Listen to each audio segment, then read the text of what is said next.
Hello दोस्तों, मैं आप सभी का स्वागत करता हूं एक शॉर्ट एनालिसिस में, जिसमें हम बात कर रहे हैं आज घाटमपुर कानपुर नगर में एक विधानसभा लगती है।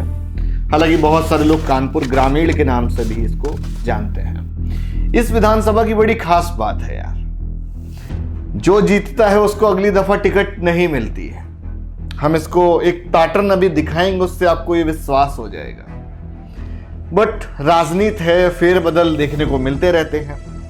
अभी 2022 में जो यहाँ से करंट एमएलए हैं, मैंने उनका पॉडकास्ट भी किया हुआ है, सरोज कुरुल जी। अपना दल एस से, मतलब अनुप्रिया पटेल वाली जो पार्टी है, वहाँ से इनको टिकट मिल जाती है। बट उससे पहले का बड़ा रोमांचक है यार, समझना बढ़िया से।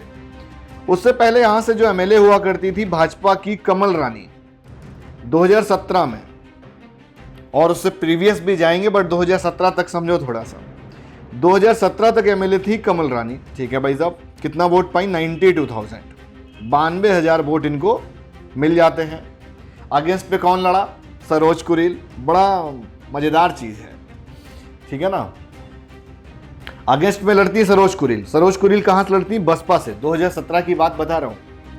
अच्छा, उससे पहले और भी जाएंगे आगे, और आगे आ जाते हैं भाई। 2012 चले आते हैं। तो बोलते हैं ना कि राजनीति इतिहास बदलती है हर साल।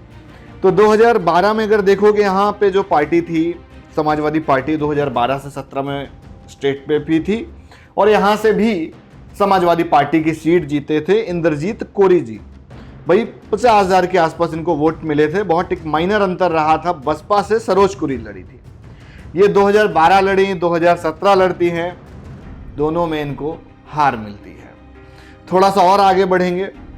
अब कमल रानी वरुण जब जीतती हैं तो एक बहुत बड़ा अंतर आ जाता है। अभी अंतर भी मैंने लिखा है, नीचे डिफरेंस भी दिए हुए हैं।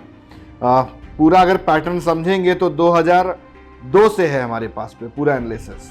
चलो 2002 का भी ले लेते हैं। बड़ा रोमांचक है यार।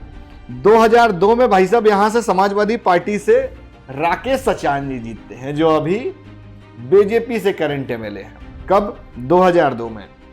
एक वोट का एक बीएसपी से उस समय राजा राम पाल साहब जो है लड़े थे, एक ही अंतर हो गया। फिर 2007 में भैया बसपा जीत जाती है। बसपा में कौन जीतता है? राम प्रकाश कुशवाहा। तो मतलब बसपा सपा, बसपा का यहाँ पर ठीक ठाक वोट बैंक है। बिकॉज आजकल जो है चंद्रशेखर आजाद, जो रावण साहब की पार्टी है, वो भी यहाँ पर एक्टिव है काफ़ी। और मुझे ऐसा लग रहा है कि इस बार कहीं ना कहीं वो अपनी एक टिकट पे जो है यहाँ पे कैंडिडेट उतारेंगे भाई, ठीक है। अब इसका पूरा अंतर समझा देता हूं। अंतर समझो यार पहले। डिफरेंस इज दैट 2002 लड़े, समाजवादी पार्टी जीती, राकेश सचान जी जीते, 44,000 वोट पाए, करीब 7,256 का कुछ अंतर था। 2007 में बसपा जीती, सपा से 2,470 का अंतर था। फिर सपा जीती 2012 में, 700 वोट का अंतर था। किससे? बसपा से। तो जो डिफरेंस आ रहा है वो बसपा से आ रहा है बार बार। थोड़ा सा और आगे बढ़ते हैं। 2017 में कमल रानी जीत जाती हैं, तो कुछ 45,000 वोट का अंतर आता है। किससे? बसपा से। कौन लड़ा था? सरोज कुरील जी लड़ी थी। समझ रहे हो बात को? राजनीति में पैतरे बदल जाते हैं। फिर 2017 के बाद जो है उपचुनाव होते हैं। जो कमल रानी जी हैं, उनका जो है स्वर्गवास हो जाता है कुछ कारणवश, बिकॉज कोरोना वगैरह आया था, तो उस पर रहा इस तरह का प्रकरण। 2020 में उपचुनाव होता है, और उपचुनाव के कुछ समीकरण ये देखने को मिलते हैं। यहां से कौन लड़ता है? भाई उपेंद्र नाथ पासवान जी उपचुनाव लड़ते हैं।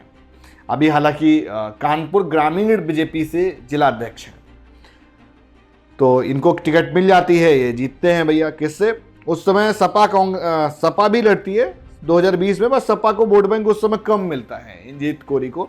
बट यहाँ पर जो कांग्रेस है वो बढ़िया लड़ जाती है, उसको 36,000 के आसपास मिलता है। एक बड़ा अंतर जो है रहता है। तो यहाँ पर उपेंद्र नाथ पासवान जी जीते, उससे पहले कमल रानी जीती।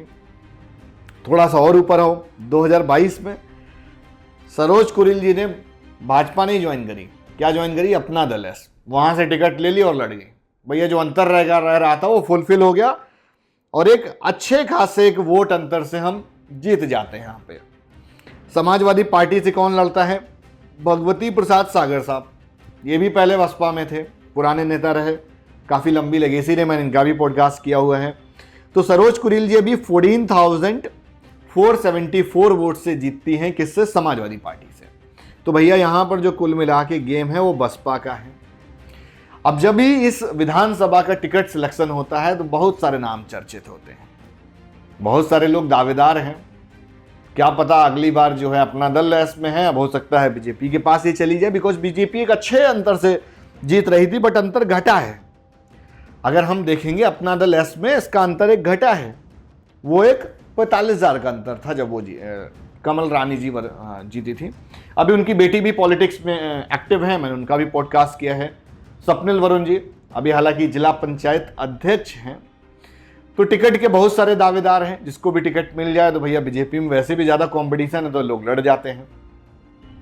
अच्छा, इस सीट पे कौन कौन कंपटीशन में है, मैं हालांकि एक एक्सपेक्टेड बता रहा हूँ। भाई जो करंट एमएलए है वो टिकट मांगेगा ही मांगेगा, जो उससे पहले रहा है वो भी मांगेगा, और जो उससे और पहले रहा है वो भी मांगेगा। और इसमें एक पैटर्न अगर देखोगे तो भाई रिपीट नहीं कर रहा है। हालांकि अगर रिपीटेशन वाले पैटर्न से समझेंगे तो उपेंद्र पासवान साहब जीते थे तो उनको मिल जानी चाहिए, उनको नहीं मिली, किसी और को मिल गई। यही पॉलिटिक्स है। आप किसको चाहते हो यहाँ से टिकट मिले, आप ज़रूर कमेंट करके बताइएगा। और ये वीडियो कैसी लगी आप हमारे साथ ज़रूर साझा करें। आप किसको चाह रहे हैं जिताना, कमेंट करो भाई।